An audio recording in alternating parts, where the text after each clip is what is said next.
So, you remember about 2 sessions back, we talked about substance and what is the substance, and that chit is the substance. And that was what we call a paramarthik viewpoint or paramarthik drishti of Vedanta. And what it basically said was that everything around us, everything which is there, which exists, actually has its basis, its essence is chit. Its essence is one single common substance called chit, which is dimensionless, blah, blah, blah. And we also are, our essence is also that chit. And this chit is awareness. So its intrinsic nature is awareness. So this is what lends awareness to anything, everything around us. And it has another property called another Shakti, which we call Maya, but essentially which allows it to project the world, much in the same way that we project a dream. So, from the standpoint of the Chit, the world is a projection. From the standpoint of the Paramarthika Drishti, the world is a projection. It also has that Maya has a twofold property. It also has the property to conceal, the ability to conceal. And using that, it makes a Jiva. So a Jiva is able to, it's able to create a Jiva which has awareness, but it doesn't know that its basic nature is this Chit.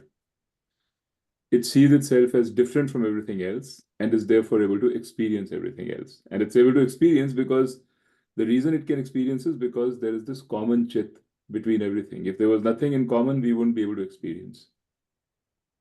So this is the Paramarthika Drishti, and it's very good in all that, but it's very hard. It's not very intuitive. It's not very easy to grasp. We as humans and jivas, we are, it's something that we can only know about, but we can't really feel this. We can't, it's very difficult to understand what or to personalize it. So Vedanta also has a Vyavaharika Drishti, which is now from the standpoint of the Jiva. So remember, this Paramarthika Drishti is from the standpoint of Satyam, from the standpoint of Chit, from the substance. From the standpoint of the Jiva, which is our natural sort of standpoint, there is a Jiva, which is me, and then there is this world around me, which is also real. I'm also real. The world is also real. And there's an interaction taking place between me and the world.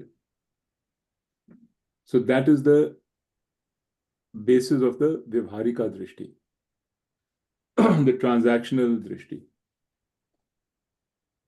And, this is an important, we should not sort of say, okay, this is Vyavharika, so this is not important. But if you think about it, everything we do, including this learning of Vedanta, is happening in the Vyavharika Drishti. Right? When I say I want to be a Karam Yogi or I want to be a Jnani, what Drishti is it? It's Vyavharika, right? Because I'm saying I want to be that. That I has already been established in my mind. I've assumed an I, which is me, this body, mind, or Atma, or whatever it is, this me. This particular individual wants to be a Jnani or wants to be a yogi. Even when I say I have Paramarthika Drishti, I consider myself Brahma, I am Brahman. In a way, that's also Vyavharika because I've already assumed a me, and then I'm saying, okay, this me is equal to Brahman. It's not really Paramarthik. So it's very difficult to get out of this Vyavaharik Drishti, even not that there is any need to get out of it, but I'm just saying we have to realize that this is the world we inhabit. This is how we see things.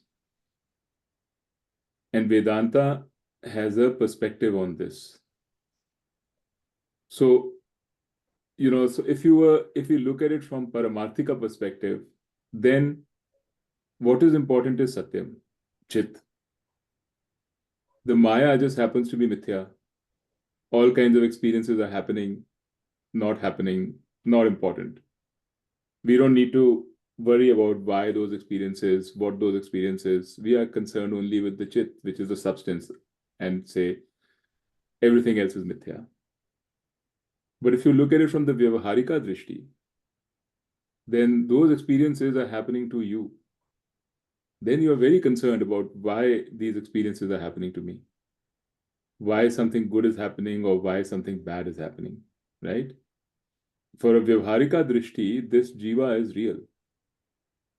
They and the experiences are also in the same plane as the jiva, the same level. So the experiences are also real. So a good thing is also real and a bad thing is also real. And the jiva worries about it. Why is it that you know life is unfolding the way it is unfolding? How can I overcome all this? Or any other aim or ambition or sadhya? We talked about sadhana and sadhya last time. That's all Vyavaharika Drishti. We are talking about me. I have a sadhya. I recognize what it is, and I'm going to do sadhana towards that sadhya. So it's all Vyavaharik. Even if I say I want to do sadhana, which is gyan, and therefore become a jnani, that's also Vyavaharik. So this plane, this is very important. I mean, trying to get a handle on this is very important. And Vedanta's perspective on this is Vedanta brings in Ishwar here. So Ishwar is this world of experience, this whole thing.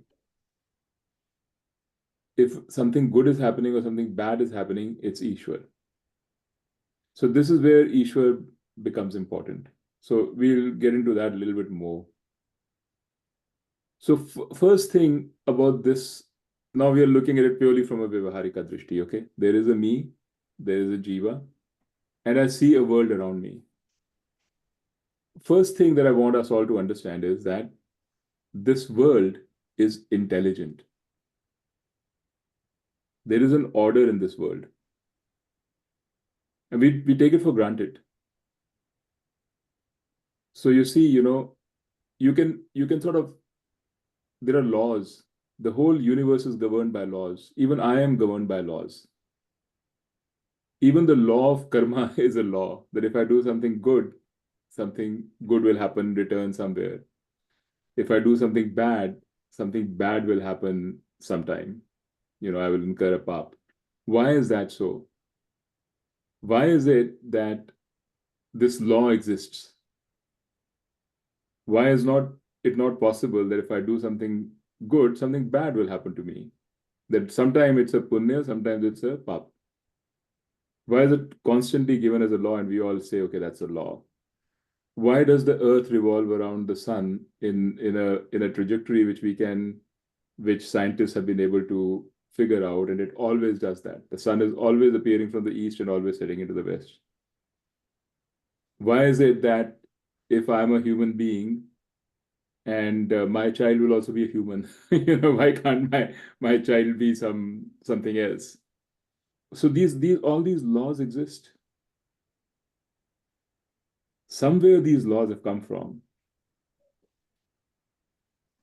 So the debate about intelligent design and versus the Darwin's theory. There was a big debate at one time in the US and around the world actually. So in intelligent design, people say it's the theologists, the religious people who have been saying that you can see this world is intelligent. They said the eye, it's so intricately designed. You couldn't accidentally design an eye. Like the eye. It's too sophisticated. So there must have been some intelligent being who designed this. Our body is too sophisticated. So the observation is right that there is a lot of intelligence and a lot of sophistication, a lot of order, and a lot of design, engineering, but not sure whether their conclusion is right, that okay, just because this exists, there has to be a God. That's what the Darwinists say. The Darwinists say that this design has happened, it's occurred over many, many years by accident, by a law called the survival of the fittest, which is that the one which is the fittest will survive. So different mutations occur, and then the best mutation, which is the fittest, propagates, and then the next best, and so that's how it evolved, and it ends up with a very sophisticated design. And there is a basis for, I mean, that's been sort of, there's data to support it. But the point is that even this law, survival of the fittest, has come from somewhere. There is this consistent law which says the fittest will always survive. So there's basically, if you look around, this is just something that you need to pay attention to. There is order everywhere in the universe. The fact that we see things the way we see things, we feel things the way we feel things, is also based on that order. So what Vedanta says is that there is order, there is a law, and that law is Ishwar. It's not saying that there has to be a separate body which is creating these laws, but and it's not even saying that somebody created these laws. It's just saying that these laws, this intelligence in the universe, is Ishwar. Do you understand that, Mukta, Yeah. Rajiv, and Kiki? Yeah. Yeah. So let's now look at Ishwar from a slightly different angle, which is how the theologians or the religious uh, philosophies of this world think of Ishwar. And this also is something which Vedanta does. So most people, when they think of Ishwar, we've just laid out that the Ishwar has to do with this world. Most religions say that Ishwar is the creator of the world. Jagat Karana. And I'm going to introduce a couple of technical things to you because they are important to understand from the context of Vedanta. So Jagat Karana means, Jagat means the universe, the world. Karana means cause. So the cause of the world is Ishwar. Now, religions say that there is a God separate from the world which created the world. It created the world in 7 days or created the world one way or the other. This is the way God is introduced initially. And Vedanta says, yes, I agree that God is the cause of the world. But then it says that if you think about it, there are two kinds of causes. There's something called an intelligent cause and something called a material cause. So I'll give you an example. Let's say there's a carpenter who has to build a chair. So to make a chair, you need wood. Let's say it's made out of wood. And then you need someone who can shape the wood into a chair. So the wood is the material cause of the chair. But someone has to shape it into a chair. That means someone has to conceive of a design, plan out the steps required to engineer, to first plan out the design itself, then plan out how I'm going to create, engineer the flow of how I'm going to create it. Then he or she has to have the knowledge of what a chair looks like, exactly what it is, and the skill to work the wood in a way that it becomes a chair. So there's a lot of intelligence associated with this activity of creation. That's why that is called the intelligent cause. The intelligent cause of the chair is the carpenter. The material cause is the wood. You need both for a chair to be. So just having wood will not create a chair. Just having a carpenter with no wood also will not create a chair. Only when the material cause and the intelligent cause are both present can creation happen. Fair? Similarly, if you take the case of a golden ornament, a golden bangle, you need gold, which is the material cause, and you need a jeweler, which is the intelligent cause, who has a design in his or her head, will create the form, will melt the gold, do all the things that is necessary. So Vedanta asks the question to anybody who says that there is a God who created the world, that what is the material, is God the material cause of the world, or is God the intelligent cause of the world? So what do you think? Both. It's both, Both, right? yeah. Right. Because because if it was the intelligent cause, the material has to come from somewhere, the raw material to create the world. Where did that come from? In fact, Swami Dayanand, often talked about this example. He said a little child asked his dad, "Who created the world?" and that, or the mom, and the mom said, "God." Then this I thought about it. He said, "Okay, then where was God when He created the world? Like, if He was not in this world, where was He sitting?" The mom also thought about it. She said, "This is a tough one because the world is not there yet. So where can God be?" So she said, "God is in heaven." And then after some time, he asked, "Okay, so who created heaven?" Right? Because if the world doesn't exist, where can God be? What is that place where God is, where He sat and created the world? What is the material with which He created the world? Where was that material? So if you say that there are two separate causes, the material cause is separate from the intelligent cause, you will never be able to sort of come to a reasonable explanation for the creation of this world. You'll always feel like there is one step more that you have to go further. So Vedanta says that God is both the material and the intelligent cause. Now, is that possible? Do you have an example, or have you ever thought or seen a situation where the material cause and the intelligent cause is the same?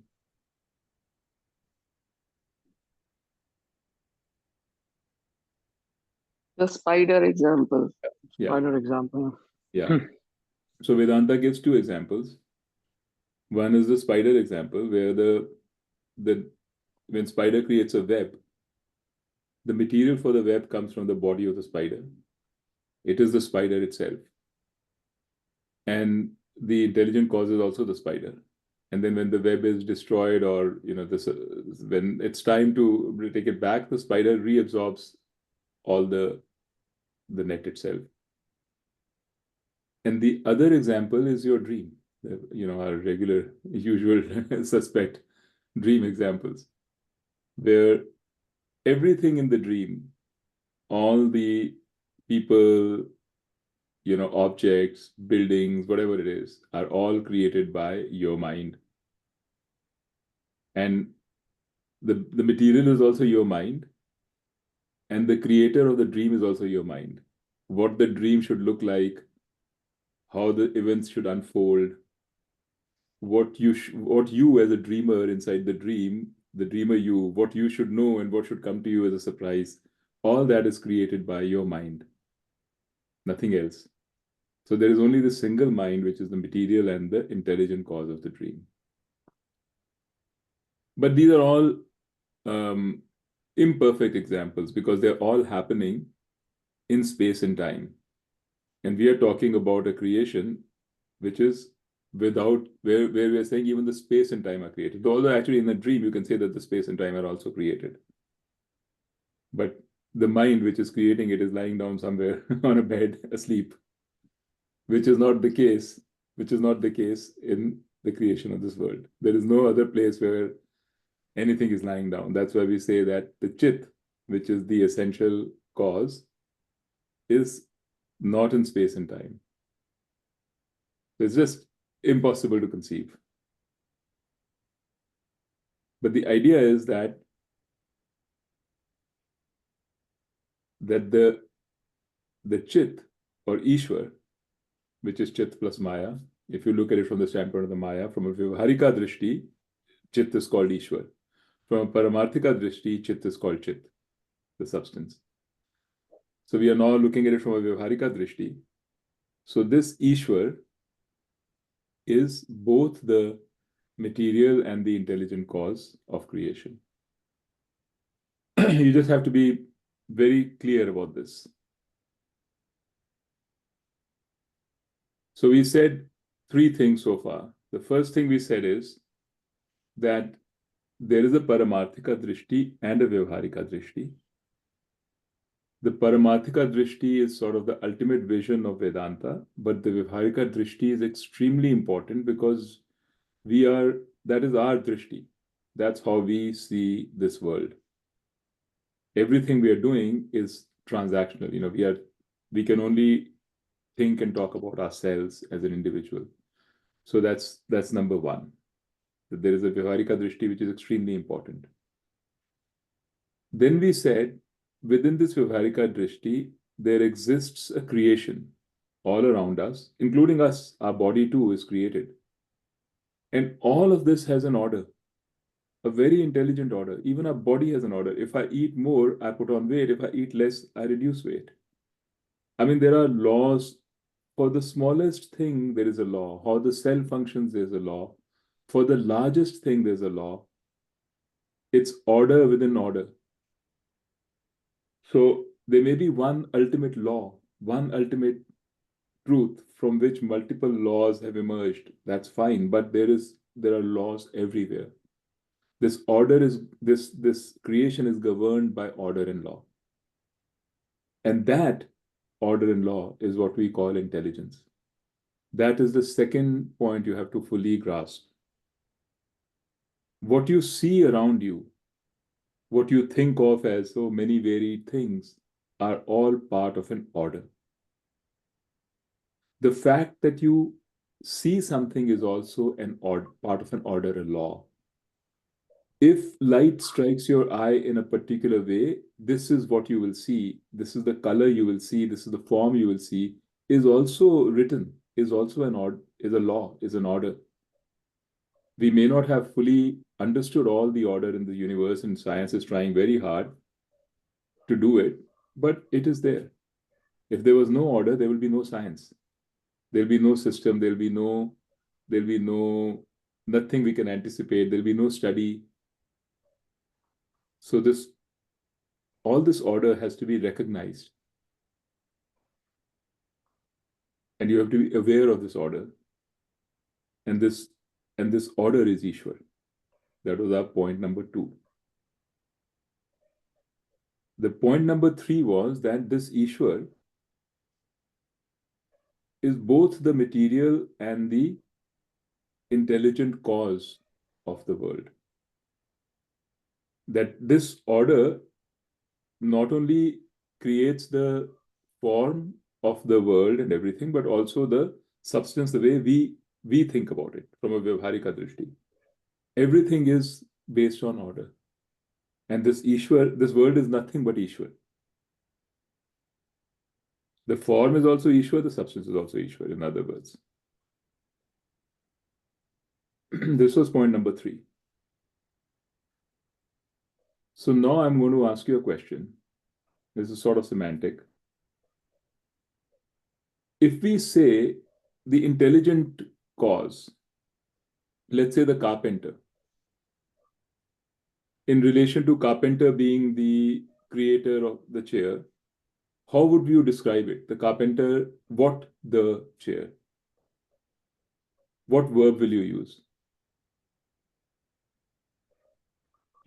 Creates. Creates, exactly. The carpenter creates the chair. Now, wood is also a cause. When you say wood with respect to the chair, what word would you use? Does the wood also create the chair? The substance. Right. But so what is the verb? Constitutes. I don't know what's the word. So the verb that Vedanta likes to use here is appears as the chair. Mm. right? It's the wood which is appearing as a chair. So the intelligent cause creates the effect, the product. The material cause appears as the product, right? So now if God is the intelligent cause, you can say God creates the world. But if God is the material cause, what would you say? That God appears as this world, right? So now if let's say I have to, the chair is there in front of you, and I say, okay, this chair is made out of wood and everything. I say, show me the wood. Tell me where the wood is. What would you do? Point to the chair. Yeah, or touch the chair. Is there a specific part of the chair that you would say is wood? If I touch the leg, it would be wood. If I touch the arm, it will still be wood. Back would be wood. Seat would be wood. I don't have to go to any particular place to find wood, do I? Anywhere in the chair is wood. That's the nature of a material cause. That's what material cause is. So if I have to find God, where will I go? Is there a particular place that I will go to find God? God being, Ishwar being the creator of this world, the material cause of this world. No, he's everywhere, right? Everywhere. So I can, so the term that one of the, it's not a, it's called something, I remember this from one of the books. The term was Asmin. Asmin means here in front of you. So where is God? Asmin. So anywhere you see, anything you touch is God, is Ishwar. Correct? Because Ishwar is the material cause of the world. So that is why it's important to follow along with this logic, to make sure you understand why the Ishwar has to be both the material and the intelligent cause. And why, if you say material cause, what you're really saying is Ishwar is everywhere. There is nothing whose material cause is not Ishwar. So there's nothing that is not Ishwar, including you, your thoughts, anything you can think of.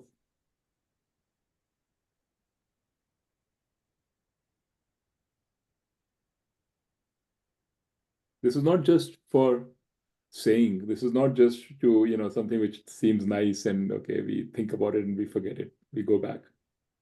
This is reality. If we have to say that there is an Ishwar, which explains the order in this world, which explains the fact that this world exists, the laws exist, that I exist, I interact with the world, all this order we see around us, all this we see around us, if you have to explain it, we say that's an Ishwar, then that Ishwar is everywhere. We don't have to go to a temple. We don't have to conjure up a god. Everything is Ishwar.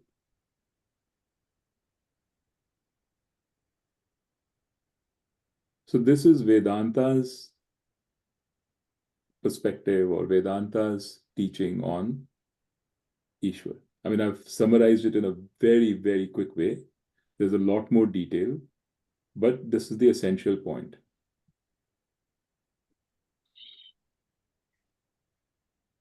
Do you have any doubts or questions about this? Any of the Nitin, 4 steps? Yeah. sorry, does Vedanta say that Maya is the efficient cause and Brahman is the material cause? Is No, it no, classified like that? no, not at all. There is nothing called Ishwar. Ishwar is the material and the efficient cause because there's nothing called Maya. Maya is just, it's Maya only exists because its substance is Brahman.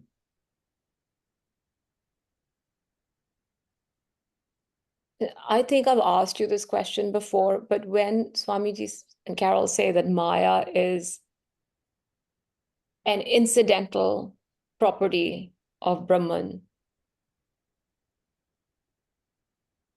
It just means to say that That it sometimes is it's there. there and sometimes it's not there. Meaning, Brahman can exist without Maya too. I mean, actually, you have to be careful there, because it's not that Maya is not there. It's just that Maya is not, the world is not there. Meaning, the manifested world is not there. Maya exists in unmanifest form. Maya always exists. And it's not a property of Brahman, it's a capability. So what is Brahman? Brahman is Chit.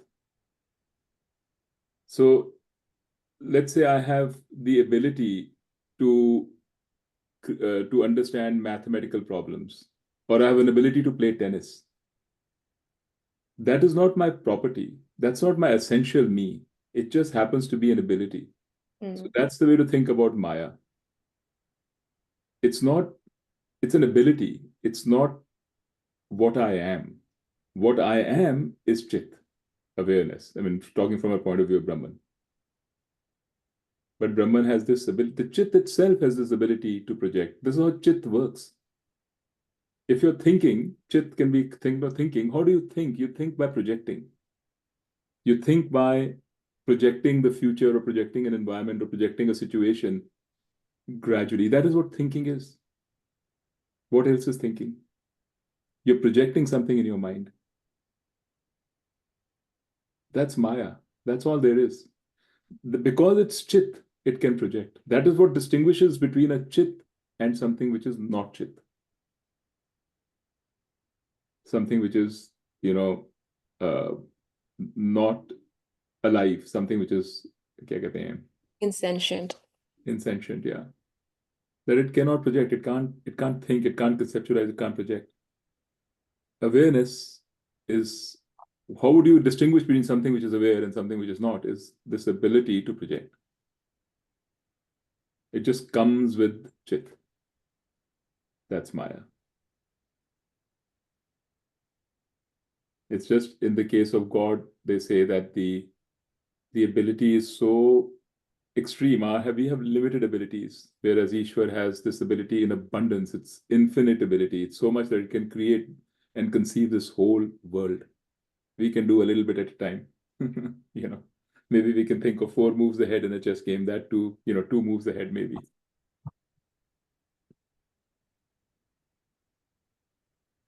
So what did we say again? Just all those things. There's a Vyavharika Drishti, not to be thought of as secondary or anything like that. That is the world we live in. We live in a Vyavharika world. We have to understand that. That Vyavharika world we live in is full of order, laws, and all that we call intelligence. It's an intelligent world where laws exist, and we live based on those laws. We experience based on those laws. Even the fact that we experience something good because we've done something good in some past life, the law of karma is a law. The laws of motion are a law. Everything, the fact that we see things, we perceive things, every time I see Rajiv, he appears the same way, is because there's a law which takes that image of Rajiv and how it shows up in my mind. And the next time also it shows up the same way. There's a law. So from the smallest thing to the largest things, there are laws and there is order and there is intelligence. That intelligence is Ishwar. That was the second point, right? The third point is that this Ishwar, the intelligence which is Ishwar, which we now know you can't have intelligence without some cause, something. That Ishwar is both the material and the intelligent cause of this world. Right? You should be very clear on each of these points, no doubt. And the fourth is, if Ishwar is the material cause of this world, because Ishwar is the material cause of the world, everything around me is Ishwar. I don't have to go somewhere special for Ishwar. This Ishwar is Chit plus Maya. in other words, if you want to think about it like that. Or this Ishwar is Chit. Maya is just an intrinsic, not an intrinsic, just an ability of Ishwar. So in essence, all there is around, all there is this Chit, this awareness, which because of it is aware, because it is awareness, it has the ability to project. Did you get these 4 points?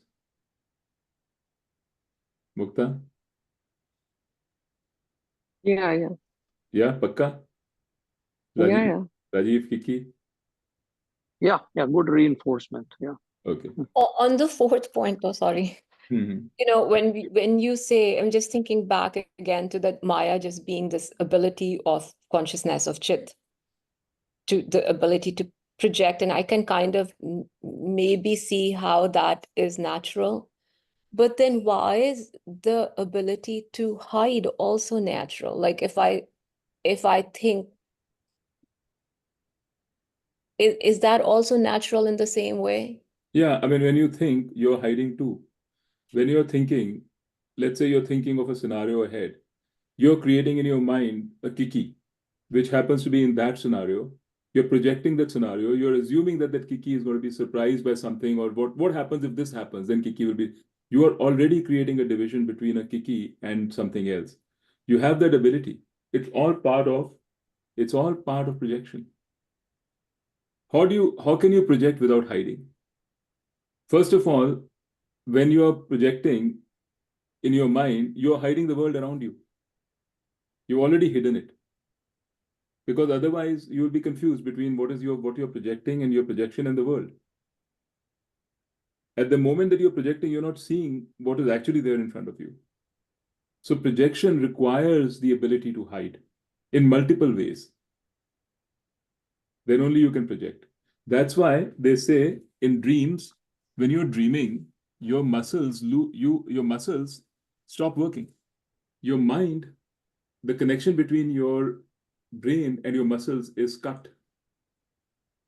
Because in your mind, you're running. If the connection was not cut, you would actually start running in your sleep.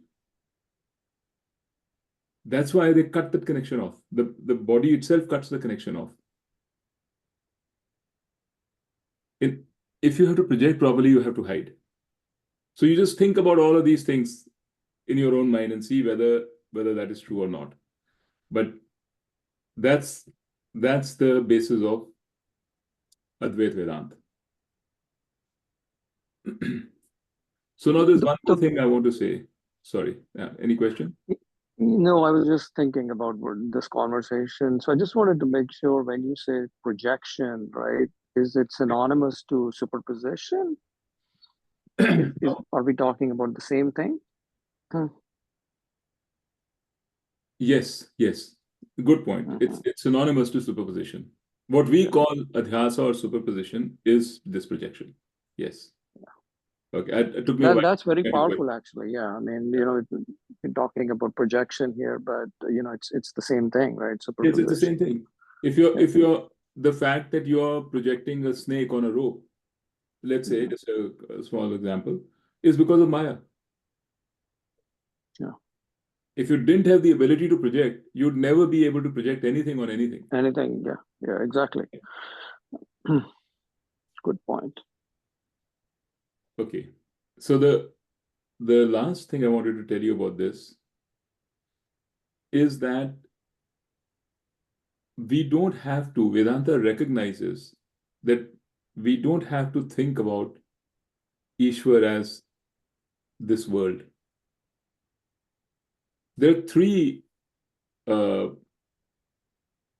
parts to Vedanta, or three kinds of aspects to Vedanta, three kinds of Vedanta. And they are kind of graded. There is the Dvait Vedanta, there is the Vishisht Advait Vedanta, and there is the Advait Vedanta. And when we talk about, like all this thing we talked about, the Vyavaharika Drishti of Vedanta, we are talking about Vishisht Advait, the middle one. The Vyavaharika Drishti of Advait Vedanta is the same as the Vyavaharika, is the same as Advait Vedanta, as Vishisht Advait Vedanta. When we talk about Advait Vedanta, Paramarthika Drishti, we are talking about Advait Vedanta, in other words, because we are talking about Advait. When we talk about Ishwar, when we are talking about Ishwar creating the world, when you talk about me interacting, there is Dvaita there. We may say at the back of our mind, yes, okay, everything, the essence of everything is one. But we are living in this world of transaction, in this world of Dvait, and we are talking about this Dvait. But there is also a Dvait Vedanta, not just a Vishisht. Vishisht Dvait says Ishwar is everything. There's nothing separate from Ishwar. I am also the same as Ishwar. My body, my mind, everything is Ishwar too. And at some stage, every capability I get from Ishwar. Dvait says, no, there's a difference.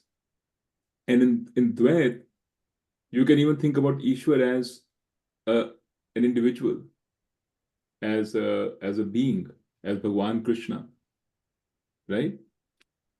That's totally fine too. That will also do its job because Ishwar has a reason. So what we discussed was a philosophical. Actually, I forgot to tell you the fifth point before this. We'll get there. I should really write these things down.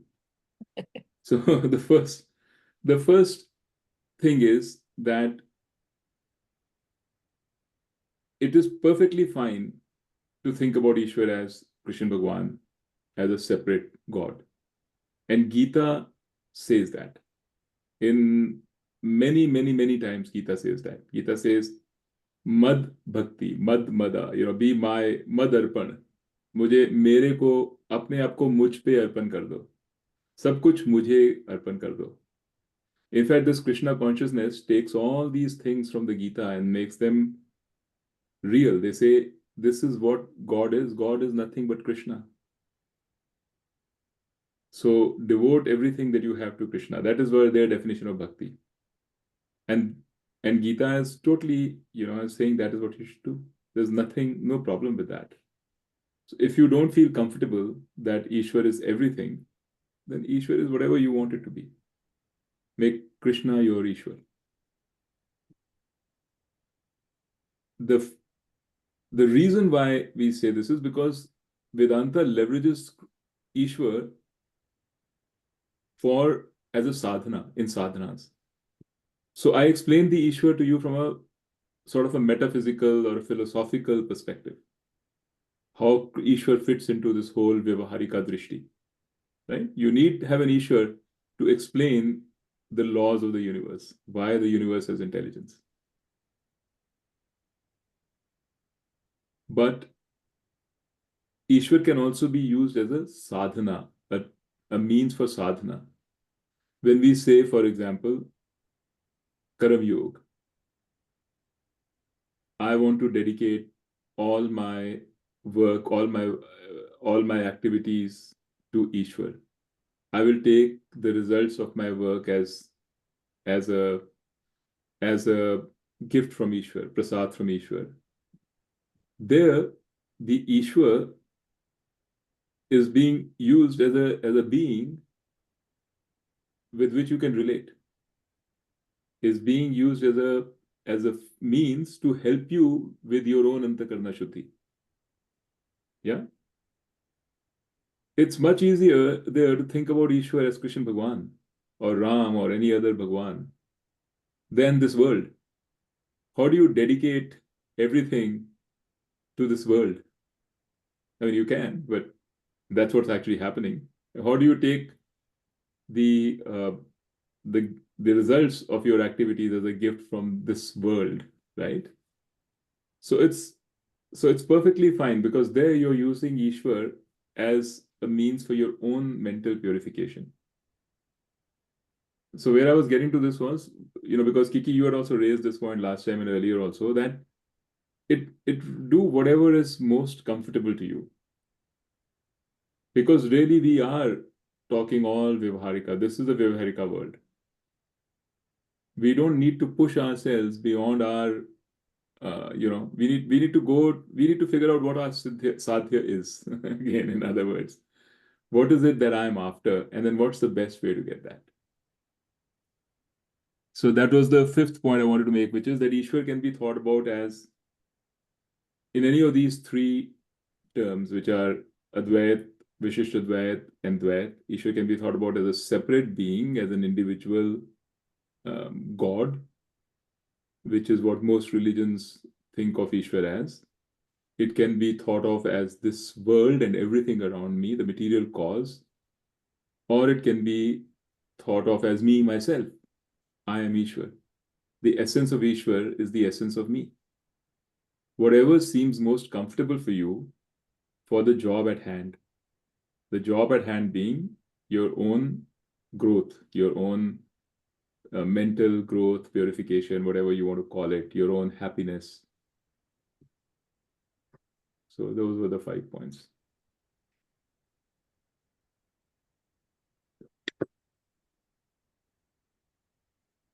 Okay.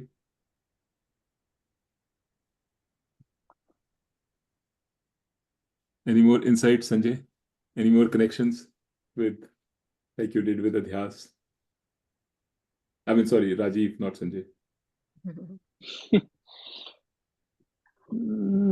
Just continuing to think about the topic. I mean, one thing I do want to ask you is, we talk a lot about God, right?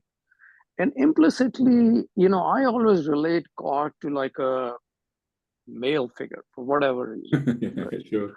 What about all the goddesses in the world? Well, you can. I Some mean, people is this relate just to like a Lakshmi also, yeah. perception or what? I mean, is it like? I mean, I know it's a, on one hand it's a funny question, but I guess I don't know. I always,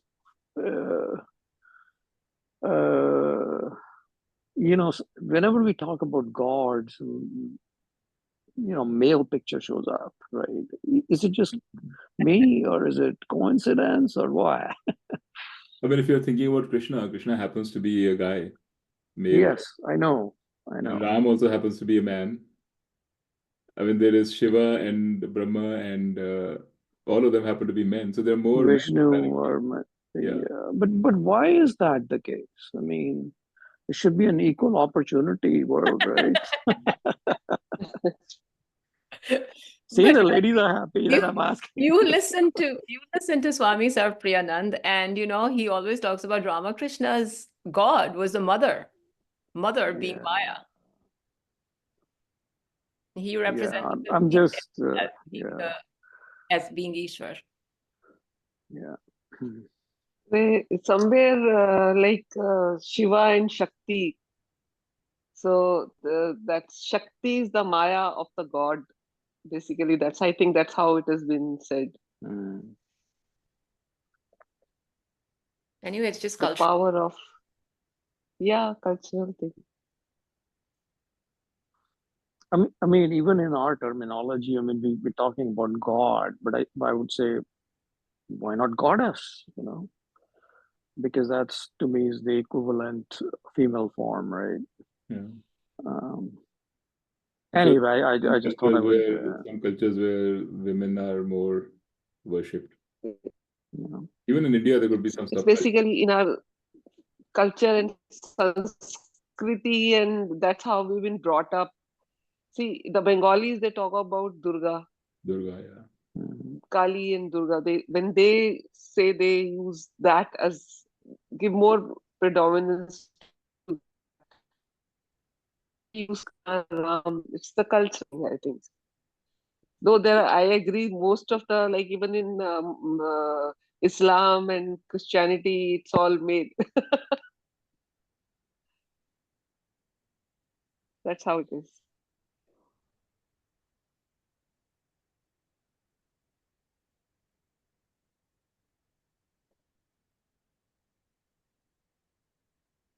I think it's hard to, from my point of view, it feels like it's hard to, it took me a long time because when I was younger, the idea of an anthropomorphic God was not satisfying. And so the idea of Ishwar made more sense.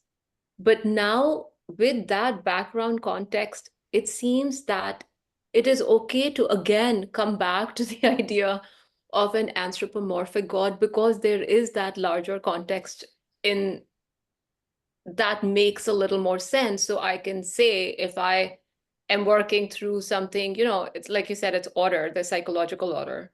So if I'm working through something psychological or emotional, I can be aware that, okay, I'm working through it, and this is how I'm working through it, by having a personal relationship with the anthropomorphic God. And that seems satisfying. Mhm. Well, I try to, I mean, at a personal level, I'm trying to think about, a God would always, any conversation would generate some kind of an image of a Mm. very powerful being, right? Or whatever, right? And translating that into intelligence, shapeless, formless, conscious intelligence, right? Which has no shape or form, right? And trying to adjust the mental thinking to that is challenging, right? It's, yeah. And Vedanta recognizes that. That is why, Gita talks about both. And, but it talks a lot about Bhagwan Krishna being saying, I am the God. So the next two chapters, actually, chapter 10 and 11, are very much around these. So if you'll see, chapter 10 is called Vibhuti Yoga. So there he is trying to introduce, Krishna, Arjuna has no problems seeing Krishna as Ishwar. That's not an issue. So like you said, seeing a God who's all goodness and great, and you can go to him for everything, there's no problem. But then God says, okay, not only am I this, he starts by saying all the vibhutis. So we'll talk about vibhuti next time. Vibhuti means a special manifestation. So all the special manifestations are also me. He says, like the among the flowers, the lotus flower is me. Among the meters, the chandas, among the chandas, the Gayatri mantra is me. Amongst the kings, this king is me. Amongst, he's like, gives so many examples. He takes the best of each category and says, that is me. Think of me as that. And then in chapter 11, he goes further and says, when Arjun says, okay, no, show me your roop, your Vishwaroop, then he shows everything, including good and the bad and everything. So that is how it gently takes you along. But it doesn't say you have to think one or the, basically just be comfortable. Whatever you don't have to force yourself into any thinking here. That'll be more damaging than helpful. I think it's easier to relate to shapes and forms like Krishna, right? I mean, Krishna was born and he came to this world, and the same thing about Jesus, right? I think conceptually it's easier for your mind to associate those entities um, as God versus you know the other definition, right, which is the material cause and the intelligent cause, right? Because they don't Oh, attribute. I mean, without attributes, right? I mean, yeah. it's harder to manifest that. But I think you should also acknowledge that it's easier for you to associate God with Krishna. I think there are a lot of people in this world who are Westerners, who are atheists, who have tremendous difficulty associating God with any form, any particular form. Yeah. Right? So it depends. That's why I'm saying it's not this or that. You just see what works for you.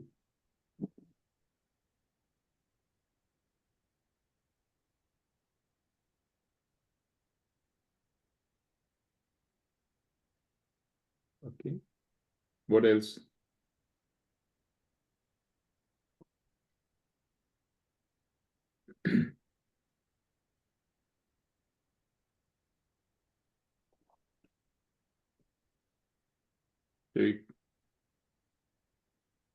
Is it all? Should we call it a day?